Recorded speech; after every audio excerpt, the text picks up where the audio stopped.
February 2026. Cuba has just 15 to 20 days of oil left, and no one is arriving in time to stop the collapse. Power outages last over 26 hours. Hospitals run without antibiotics. A teacher's full month's salary cannot buy a bag of potatoes. Meanwhile, warships gather, analysts argue, and allies whisper promises, but fuel tanks sit nearly empty. The lights are fading, city by city, hour by hour. This is not a forecast. It is already happening.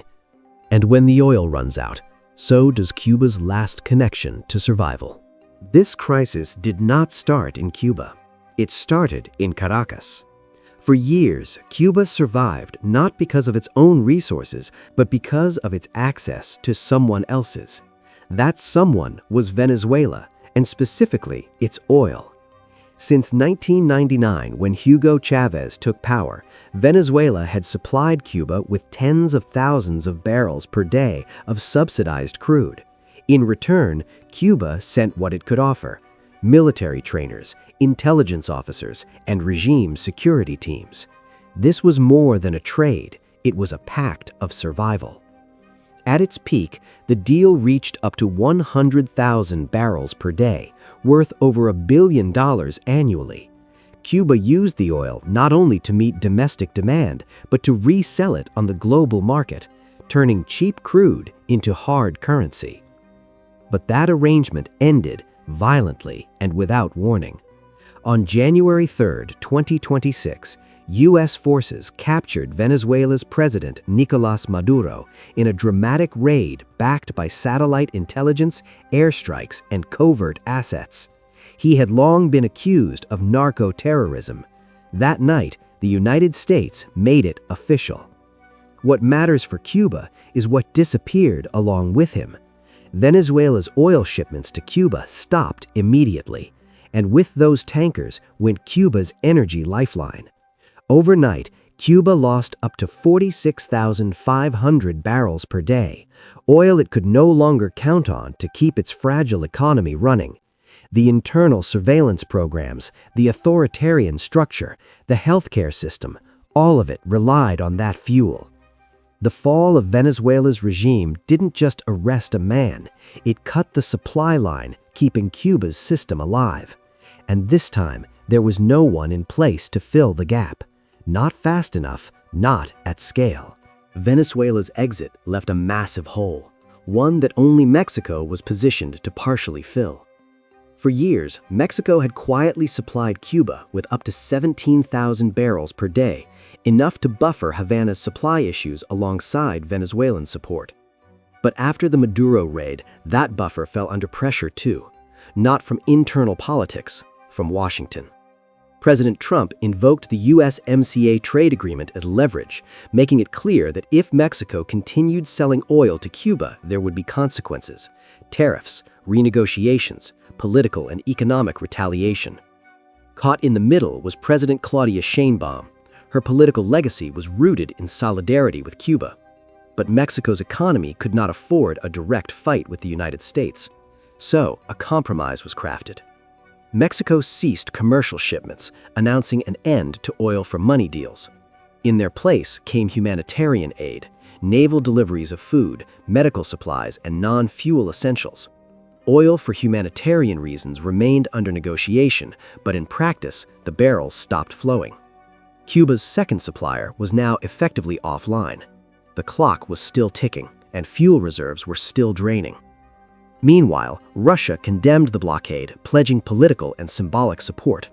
A single shipment carrying 100,000 tons of crude was dispatched, enough for 20 days at best, assuming no disruption. China backed Cuba at the United Nations, opposing America's unilateral pressure. But support was limited to statements, investments, and diplomatic gestures. Chinese tankers were not sailing for Havana. The solidarity was loud, but the engines were silent. And Cuba, now isolated from every regular supplier, was being forced to learn just how long international promises can last when barrels are empty. The countdown is not just numbers on a screen. It is 26 hours of straight blackout in Havana. It is patients waiting in dark hospital hallways.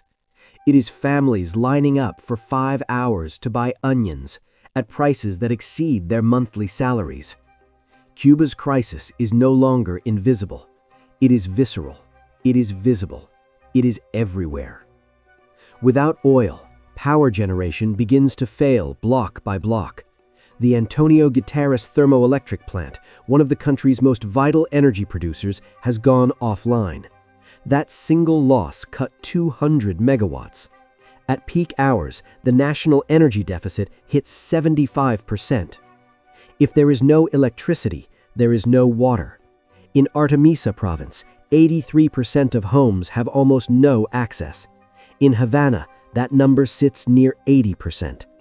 No energy means no water pumping, no refrigeration, no transit, no working equipment in operating rooms. The peso has collapsed, down 88% since 2020 and falling. On paper, the exchange rate is 24 pesos per dollar. In the real world, it is 405.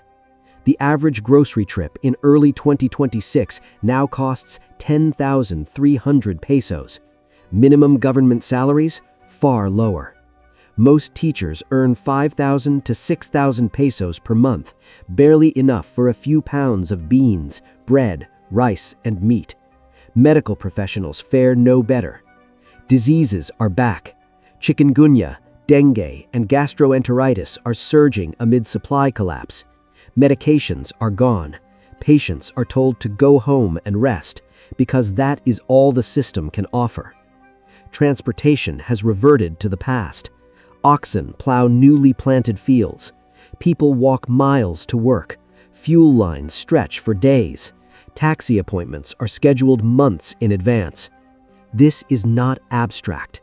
It is not pending. It is happening, day by painful day. What we are seeing now is not a single failure. It is total systemic exhaustion. And the oil that once masked it is almost gone. This is not just a supply chain issue. It is a carefully engineered blockade, built not with missiles, but with paperwork, tariffs, and silence.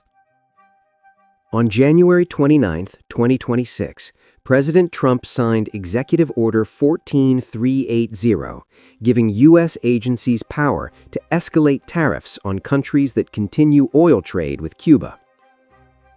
The political goal was no secret. Just 24 hours earlier, Senator Marco Rubio made it explicit during his hearing before the Senate Foreign Relations Committee. Regime change is the outcome, not negotiation, not reform. That stance is reinforced by law. The Helms-Burton Act, first enacted in 1996, codifies the U.S. embargo until Cuba's government is replaced. No diplomatic workaround changes that reality. The same law, Title III, had been dormant for 2 decades until reactivated in 2019. It allows U.S. nationals to sue Cuban companies and individuals for property nationalized after 1959. As of 2026, the U.S. Supreme Court is reviewing whether Cuban state institutions still enjoy sovereign immunity. If exempt status is stripped, it opens the door to seizing Cuban assets globally, in banks, trade routes, and financial clearing systems. Meanwhile, Russia and China call the embargo illegal, with both governments passing United Nations resolutions against it. But their moves are mostly diplomatic. The ships are not coming. Humanitarian oil is a legal label Mexico uses to send relief. But even their regular supplies, those 17,000 barrels per day, are gone. Washington has turned oil into a geopolitical chokehold. Cuba says it will never surrender. The United States says the collapse is already happening. But in the background, the world is watching something else. Whether 65 years of regime pressure is finally working without a single boot on the ground. Cuba has 15 to 20 days of oil left. After that, survival becomes improvisation. And so the question is no longer if the crisis comes, but what kind of crisis it becomes. Here are the 5 most likely scenarios unfolding as the tank levels drop. Scenario 1. Managed collapse. Reserves run dry, blackouts go permanent, but the regime holds its grip. International aid trickles in, just enough to prevent total failure, but not nearly enough to restore stability. Scarcity becomes routine. A second special period begins with no clear end. Scenario 2. The permanent crisis. Cuba enters a state of semi-functionality. Lights flicker on with diesel shipments. Food comes from UN drops, but nothing improves. Growth halts, institutions hollow out. The country survives day to day, exhausting, degrading, but without regime change. Scenario 3. Internal fracture. When oil runs out completely, even the elite suffer. Military leaders in Gaesa, Cuba's economic command, can no longer feed allies or families. A rift forms between factions who want reform and others who want resistance. A military coup, negotiated exit, or technocratic transition could happen. Scenario 4. External confrontation. Unlikely, but not impossible. Military escalation could come if Washington imposes a total naval blockade, signaling full regime takedown. Risk is high. It could provoke a Russian or Chinese counter-response, although both powers seem unwilling to directly confront the US in the Western Hemisphere. Scenario 5. Face-saving exit. Under back-channel diplomacy, China increases shipments. Trump declares victory. A new agreement opens partial oil flow. Economy stabilizes, barely. Everyone gets a win, and the crisis fades without resolution. But nothing actually changes. The truth? All these outcomes are already being shaped by oil barrels, policy decisions, and timing. The countdown is real, the strategy is set, but the ending is not. February 2026. Cuba has between 15 and 20 days of oil remaining. No confirmed tankers are incoming. Aid is minimal. International condemnation is loud, but meaningless without supplies to match. And as the tanks run dry, so does the assurance that Cuba's system can hold. Venezuela is gone. Mexico stepped back. China and Russia offered words, but not fuel. And the United States is not negotiating. It is watching, calculating, and waiting. Cuba's leaders say they will never surrender. Washington believes collapse is inevitable. But neither side can dictate what happens when real people, doctors, teachers, mothers, laborers, are left without electricity, without water, without food. This is not about ideology anymore. It is about function. It is about a modern nation grinding slowly towards stillness while the outside world debates rules and strategy. The oil may run out in 15 days, but the consequences? They will arrive in the weeks, months, and years that follow. The world is not waiting for Cuba to fall. The world is watching to see what cost it will pay if it does.